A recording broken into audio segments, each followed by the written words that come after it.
Welcome back to Green Disruptors. Today we're headed to the world of wastewater innovation, and trust me, this isn't the murky, slow-moving industry you may imagine. Joining me is Josh Chapman, the CEO of Spectrum Water Technology, a Louisiana-based company, transforming how industrial plants manage wastewater, solids, and on-site treatment. Josh shares the company's journey from a small 2-truck operation to a major projects and site services leader known for solving complex wastewater problems with innovation, simplicity, and zero energy equipment solutions. From dewatering boxes that outperform traditional mechanical equipment to nationwide expansion and full turnkey project services, Josh gives us an inside look at how Spectrum is helping industrial facilities rethink efficiency, resilience, and sustainability. Let's dive in.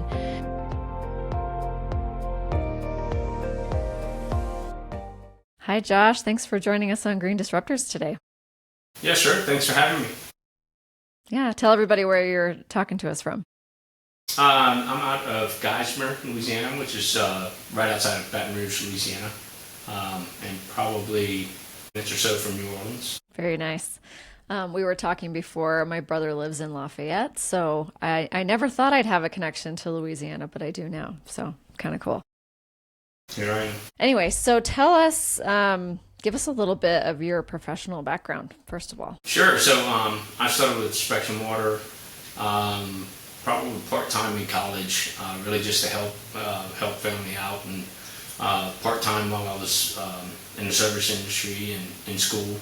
It was really just a couple guys out their trucks, and we were really wastewater consultants almost, and did that for a few years, and I think in 2008-ish, I decided to come on and do this full time, and I asked the principal owners at the time, I said, what's the plan here for Spectrum? And they said, grow it. I didn't know what that meant, but all I heard was grow it. So we put our heads down, and then we're, like I said, we're like the wastewater consultants, and we come in, and our parent company had the patent on this dewatering box. It's called the turbo phase separator, which I thought was kind of funny. It's just a roll-off box with some false floors and false walls inside, and it's got this big sticker on it that says turbo, and it's a box that just sits still on the ground. So what I quickly learned was that it's a gravity piece of equipment, a means of separating out solids and water with zero energy, and you can get the solids inside the container approximately as dry as you can if you use belt presses, plate frame presses, the other mechanical means. The trick was the chemistry and understanding the chemistry, which we did, because we were like wastewater consultants that sold the solutions. Yeah. Mostly bacteria, coagulants, polymers, those types of things.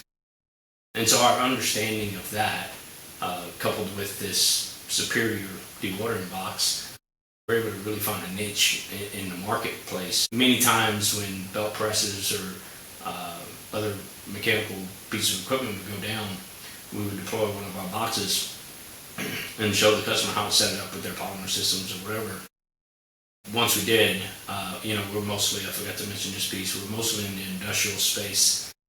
So all these petrochem, just different manufacturers, refineries, we're in all these facilities. And so when we put these temporary solutions in place, most of the operators just loved it because it was just so simple. And they would never break. Turn on the feed, turn on the polymer. The next day, the dewatering box will go to the landfill, cake, and the box returns, and you rinse and repeat. So how does it compare with like what people traditionally have in place? Yeah, so most facilities will have a belt press or centrifuge or some other permanent mechanical piece. All of those mechanical means of solids processing will has parts, right? So they consume energy, sure, and then they all have bearings and different electrical motors, different components. Either of those things, they go very well with water, right? So right, yeah. Water is constantly around these electrical motors and the bearings. and then when they fail, a lot of times the lead time, a lot of these pieces of equipment are manufactured overseas.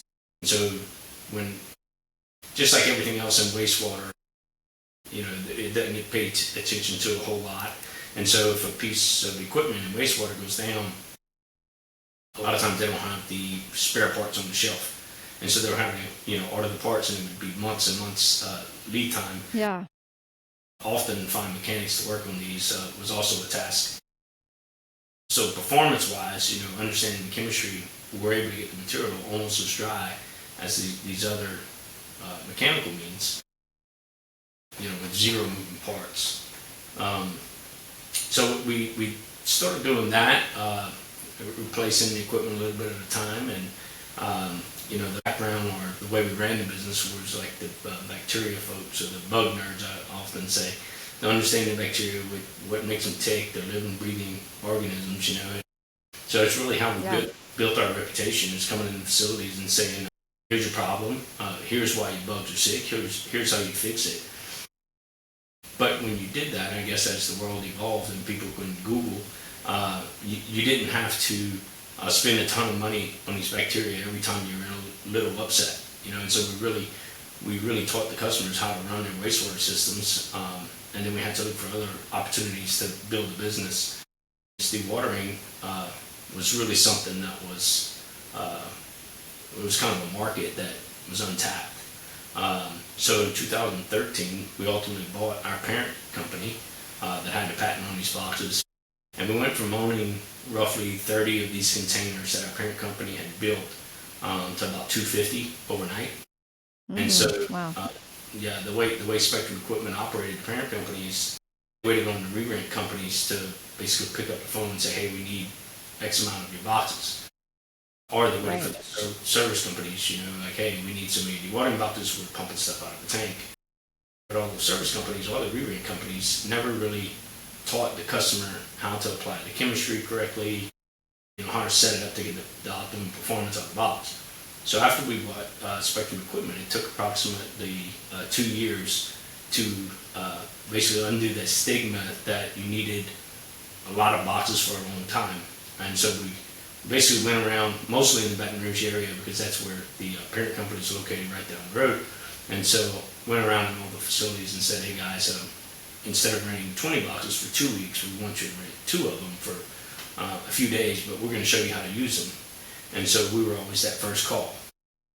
And so at the time, I think the box fleet was around 40% utilized, and it was mostly to third-party service companies or re-rent companies. And it just wasn't fast enough for us, so we kind of paused and built out an ops group, we call it, our site services.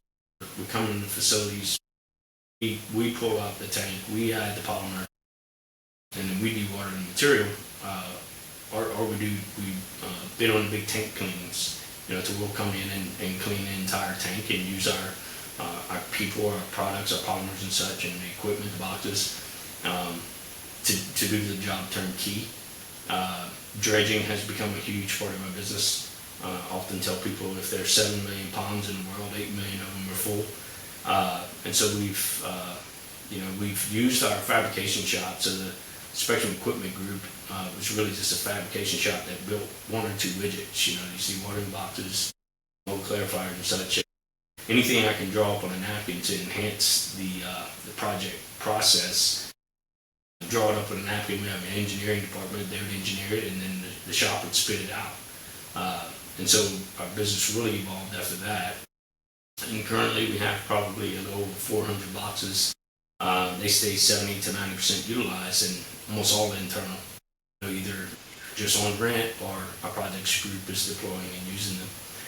So that's really the business in a nutshell, and how much it's evolved over the last 20 or so years. So obviously, since you've started in a local market, you've tested the whole system. You've seen what people actually need, and you've gotten the feedback. So have you guys thought about what expansion beyond your geographical area would look like? Yes. So we also had offices in Lake Charles, Louisiana, and in Houston, when I first started. But since I guess the equipment business was here, it was really kind of where I started out trying to grow the dewatering piece, and then it evolved more into like Charles, and then our Texas group. They sell more products. They sell more wastewater products. It's just kind of what was available, And the operations piece was what had become the monster. Like I said, every time we pick up the phone in the shop and build something and spit it out, well, who's monitoring the hoses, who's monitoring the pumps, who's maintaining all of that stuff. And so we created a monster in that shop, and we had to stop, rezone the shop, do some Six Sigma training and such, and figure out how to not self-implode. And so we pulled everything back to the guys in our shop and departmentalized the shop, and then so we can maintain and repair the equipment. We have project support, and then we have the new fabrication. So once we pumped the brakes and kind of put all that structure in place, first the structure was in the field and projects group, then it was in the shop and the whole support mechanism for the company. And then we started kind of in some little beta groups. We would try what worked, and if it didn't work, back up. And then we brought it into Lake Charles and started doing a few more projects there. And then ultimately we got into the Houston market. Every market's a little bit different. The culture's different. How you approach the customer's different. And if, no one's ever really gotten fired for not doing something.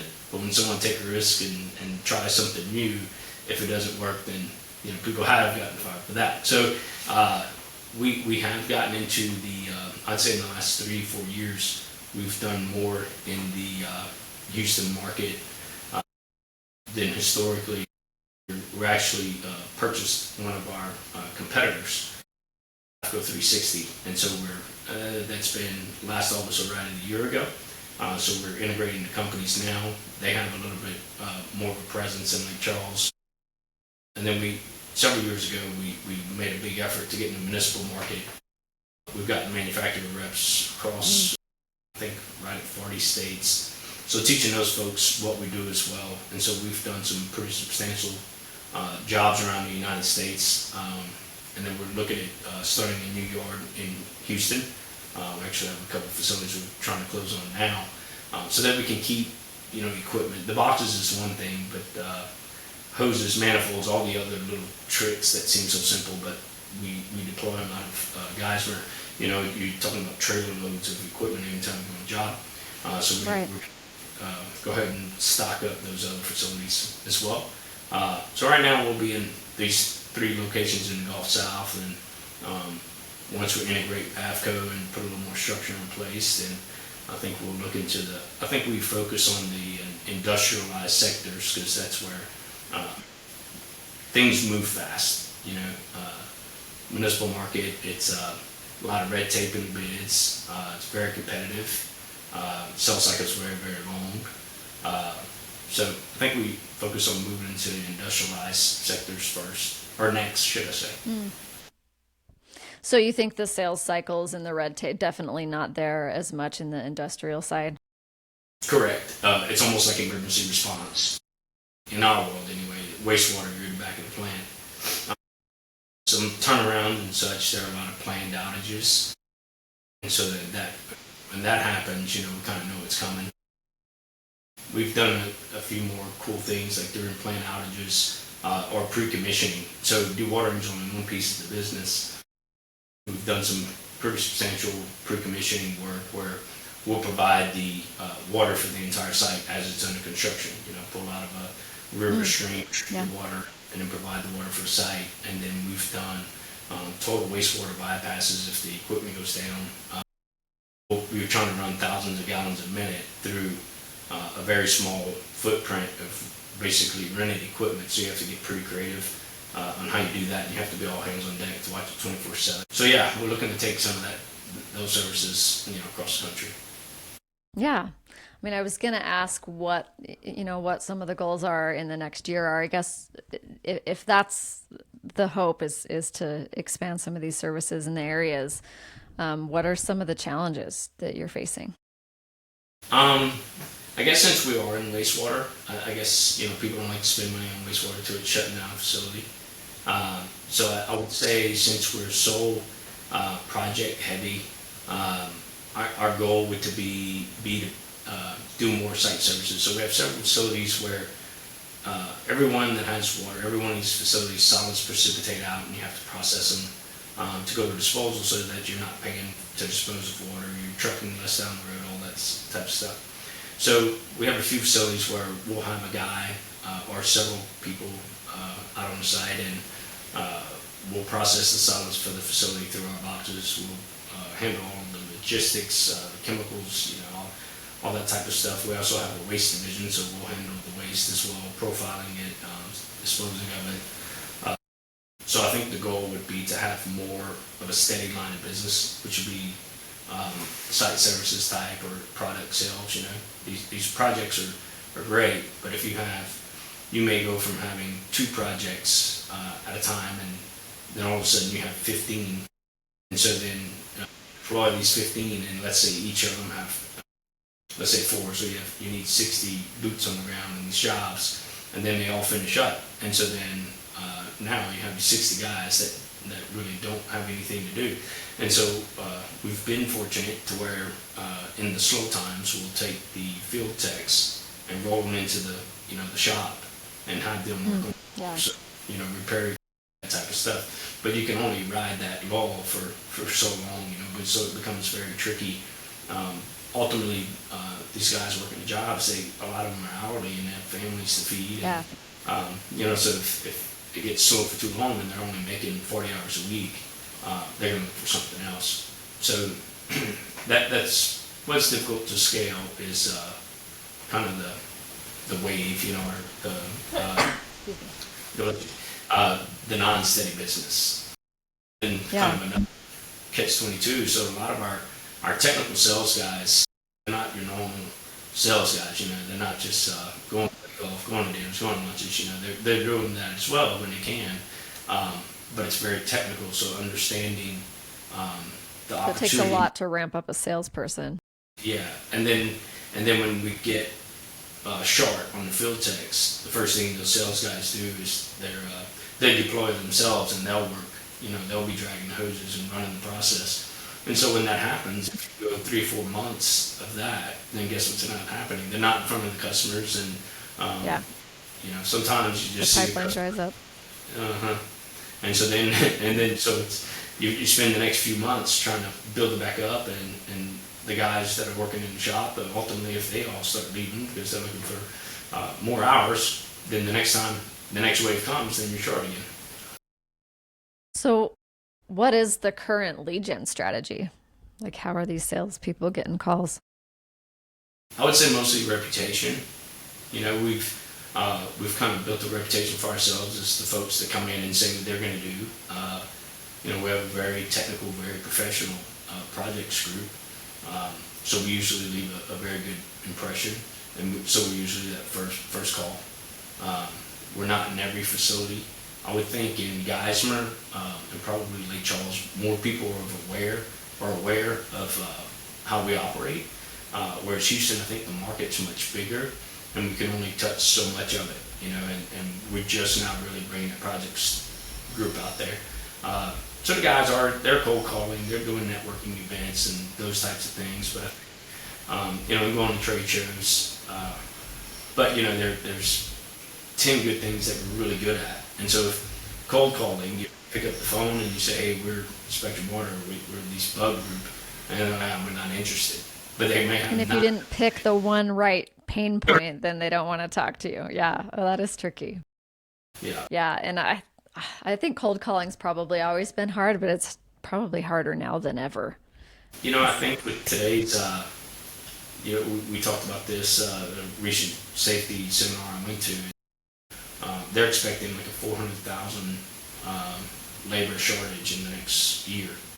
One generation's falling off, the other one's rising, and I think the new generation, they're researchers, and they want to make a name for themselves. So most of the time they're just on Google and figure it out themselves. Whereas the older generation, it was more face-to-face type interaction.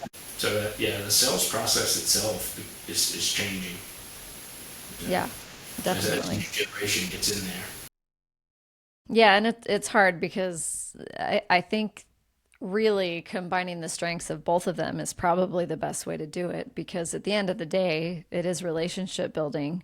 But if you don't know how to get the right people in the door with newer digital strategies, then you're left with no faces to talk to, you know. Yeah. So it is challenging. So what, I mean, where do you hope? Well, again, I'm going to change the direction of the question a little bit.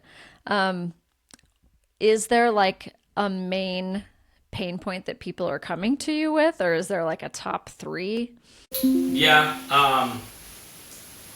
Yeah, they're definitely a top three. So it's being able to teach and understand wastewater, and that's a dying art, and there's not a whole lot of people that understand wastewater holistically like we do.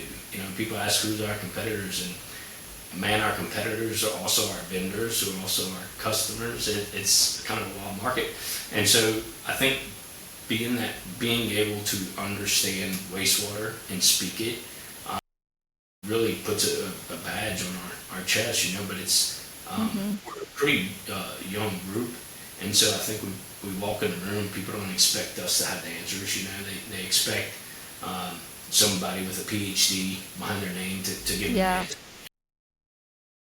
So I'd say that's the biggest pain point, is to be able to solve people's wastewater problems, or people to know that we're those folks, we're those folks that know it and can look at data and look at, really look at data and then walk out into the field and look at some operational setup and be able to answer that question. I'd say another challenge is, landfill disposal over the last several years has become a big, big piece. I don't remember exactly what it was, but I heard a story of someone getting, basically engulfed in a landfill. They opened the box and created like a landslide and do get buried. And so the landfills became a lot more strict on what they would take. So the paint filter test is really not always the mechanism for whether or not they're going to charge certification. Sometimes it has to be bladable. So getting those solids as dry as you can, one for safety, but also to reduce the amount of water getting trucked down the road, and then ultimately, if you're backing into a dry ton price, it's bring down the cost of that dry ton price of disposal, which is both trains and disposal itself. So I'd say that the next biggest pain point our customers come to us with is how do you get this material drier? We won't, if someone picks up the phone and says, or we get a call in and says we want to do order in box, 99% of the time we won't just ship a box. We'll say ship us a sample, we'll go out to the facility. We have samples come to us from all over the United States, and the first thing we do is put in the line, figure out what chemistry gets it the absolute driest, what filter media and whatever else, and then we'll recommend a solution. I've created some different vibration boxes, different air induction boxes, and we use this facility kind of like R&D, and so that's always to try to get how can you get the material drier. So I'd say let me back up. A couple of years ago, I stated that my vision was to be the wastewater experts and then the dewatering monster. And so someone asked me, and I said the wastewater experts in the industrial field and dewatering monster across all. And they said, well, why wouldn't you want to be the wastewater expert in the municipal market? I said, well, that's really pretty simple. The municipal market, what comes in is going out. It doesn't change. The industrial market, it's ever changing, so you've really got to be that expert to understand it. So that hits on the two first pain points, right? So being that wastewater expert, be able to solve people's problems, and then two, the dewatering monster, be known as the guys that whenever something's not getting dry enough, these are the guys I need to call. And if a box isn't the appropriate piece of equipment to dewater the material, or if it's something else, you just need a clarifier DAF. So a lot of times you have to add that piece to concentrate on the solids first, and then you go to some other piece. So it might not always be a dewatering box. But in order to be a dewatering monster, you got to be able to understand how to get the solids the most dry. And then the third one. Well, and I'm sure that whole process is probably really authority and trust building because you're not just handing out a single solution every time. And I would say probably the third piece is waste. Waste is really new to me. When we acquired AFCO 360, they had a waste line. The guy that runs that division, Nathan Caulfield, who's very experienced. He knows waste in and out. And so that's another time people call us. Disposal is so expensive. And so understanding the rules and regulations, which are different in every state, and figuring out how to find a home for something, rather than getting rid of it on a manifest, which we did have a spectrum. It's called beneficial reuse. But sometimes there's no way to find another home. So making sure that we're compliant in every state. And, people reach out a lot too because they have something they don't know how to get rid of it, or maybe they were going to send it somewhere else and pay thousands of dollars a ton. And we can get creative and follow all the rules and regulations and get rid of it in a more economical way. So I'd say this is top. Okay.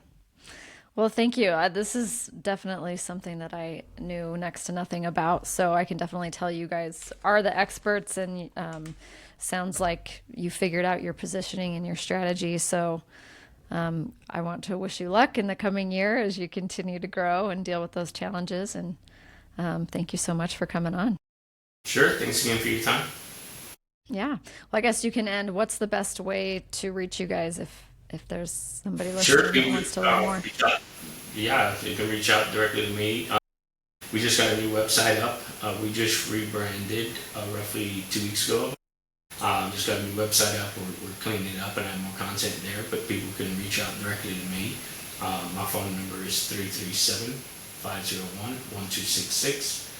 They can call our office at 225-647-3565, or they can email me at jchapman, CHAPMAN. Okay. Well, thanks so much, Josh. Yes, ma'am. Thank you. Thank you for tuning in to Green Disruptors. A huge thanks to Josh from Spectrum Water for walking us through the realities and the opportunities in wastewater management. Their work shows that sustainability isn't always flashy. Sometimes it's about smarter systems, simple solutions, and designing equipment that doesn't break when you need it most. If you enjoyed this episode, please follow, rate, or share the podcast. You can connect with us on LinkedIn and stay tuned for more innovators driving change in today's most overlooked industries. Until next time, keep thinking green, keep innovating, and keep disrupting.